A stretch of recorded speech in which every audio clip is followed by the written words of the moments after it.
Hi, I'm Katie, your Korean teacher. Is one of your goals for this year to learn the Korean language? If so, learning Hangul, the Korean alphabet, is the right way to start. In this video, I'm going to talk about things that you need to know before you start learning Hangul. Number 1. Is Hangul easy? Yes, Hangul is easy to learn. Then how long does it take to master it? Let me tell you a bit of background about Hangul. Hangul was invented by King Sejong the Great, the first king in the Joseon dynasty, to help more people become literate. Back then, we had our own language but didn't have letters to represent our language. So we borrowed Chinese characters to read and write. But the Chinese characters were so difficult that many ordinary people couldn't learn. It means Hangul was designed for people with little to no education to learn how to read and write easily. According to Korean historical records on Joseon Dynasty, it was said about Hangul that a wise person can learn the letters before the morning is over. Even a stupid man can learn them in 10 days. Although it is for native Korean speakers, it also works for everyone. I taught Hangul to many international students, and from my experience, it took 5 days on average to master it.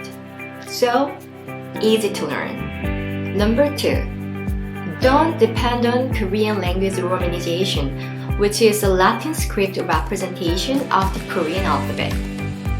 Once you get used to romanization, it makes your whole Korean learning process slower because you might always depend on it to read the Korean alphabet. Also, there are two different widely used Korean language romanization systems. South Korea now officially uses the revised romanization of Korean system, which was approved in 2000. All road signs are required to follow these rules.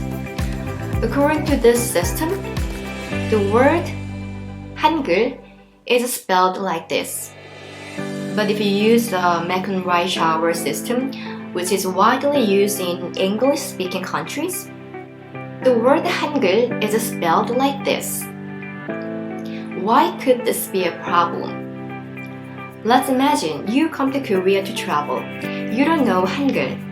And when you try to read some signs that are written in the revised romanization, you'd get confused because South Korea uses a different romanization systems from the one you're familiar with.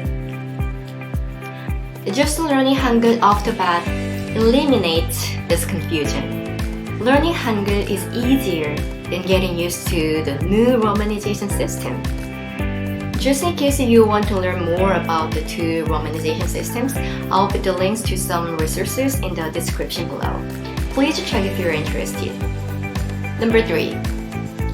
Knowing and acquiring the proper sounds for Korean vowels and consonants is important. So when you learn Hangul, pay attention to its pronunciation too.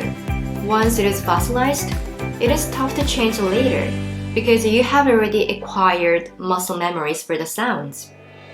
Then, how can you learn the correct pronunciation? The best way to do this is listening to native speakers as much as you can. You can use the dictionaries, language applications, Korean shows, and any authentic materials outside of textbooks. If you have a Korean friends, it would be great to ask them to check your pronunciation. Number 4. Practice handwriting along with learning Hangul.